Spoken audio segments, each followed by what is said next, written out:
Les écoles Terra Santa, qui ont des racines historiques profondes, sont l'un des piliers les plus importants du renouveau culturel arabe en Terre Sainte.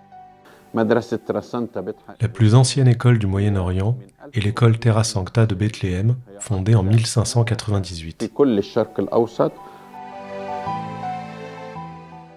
La custodie de Terre Sainte, responsable de ces écoles, s'efforce de les gérer en tenant compte de l'évolution des sciences de l'éducation, en maintenant des normes de qualité très élevées, en répondant aux besoins éducatifs des élèves et en restant à la pointe de la pédagogie, et ce malgré les défis croissants de l'éducation. Nous avons 18 écoles en Terre Sainte, en Jordanie, à Chypre et en Argentine. Grâce à Dieu, elles sont parmi les meilleures de la région.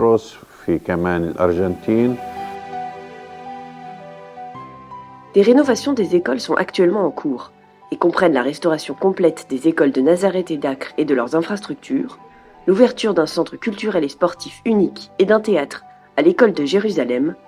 Bref, la liste est longue. Dans notre école, nous avons essayé d'agrandir la classe de primaire et nous en ouvrirons bientôt une nouvelle. Les rénovations concernent également l'école franciscaine réservée aux handicapés. Il y a 2 écoles dans la région de Beit Hanina, dont l'une pour les malvoyants, et nous avons récemment ouvert une nouvelle branche pour les étudiants malentendants.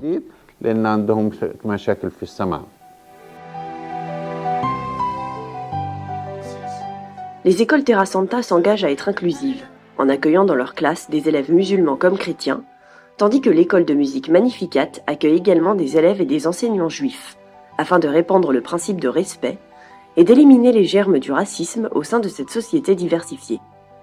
Ces écoles sont réputées pour leurs normes éthiques et éducatives élevées.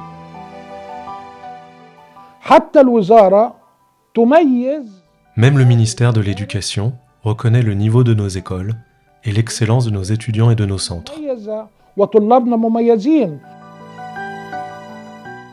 Ce vaste projet de la custodie de Terre Sainte, qui gère, entretient, rénove et équipe 18 écoles, avec plus de 1300 employés, apportant ainsi d'énormes bénéfices à la communauté locale, nécessite un investissement très important.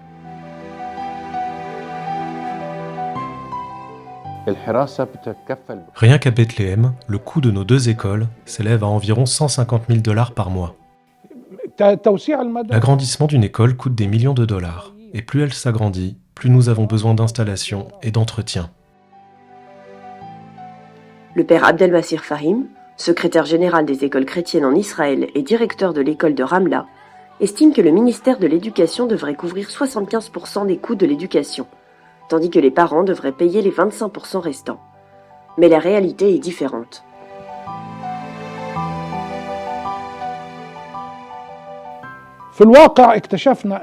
En fait, nous constatons que le ministère a progressivement réduit ses allocations jusqu'à ce que, selon les statistiques officielles, elles ne couvrent plus que 34% des coûts.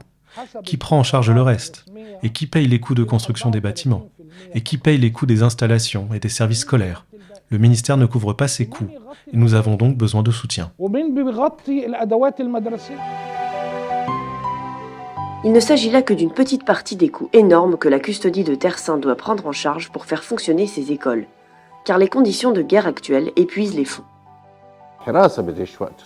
La custodie de Terre Sainte est dans une situation difficile, car la suspension du tourisme et l'absence de pèlerins ont un impact énorme sur le réseau des écoles Terra Sancta. Or, la custodie dépend de la présence des pèlerins ici, dans les monastères et les sanctuaires, et c'est elle qui permet aux écoles de continuer à fonctionner. Opérer dans les circonstances dans lesquelles nous vivons n'est pas du tout facile. C'est le message que nous voulons faire passer aux autorités. Le père Abdelmassir Fahim a déclaré que pour obtenir le soutien total du gouvernement, il fallait lui céder le contrôle total des écoles Terra Santa, en déléguant la gestion de la propriété des écoles et le droit de nommer les directeurs et le personnel aux autorités locales. Ce qui est impossible, car les écoles proposent également des services religieux.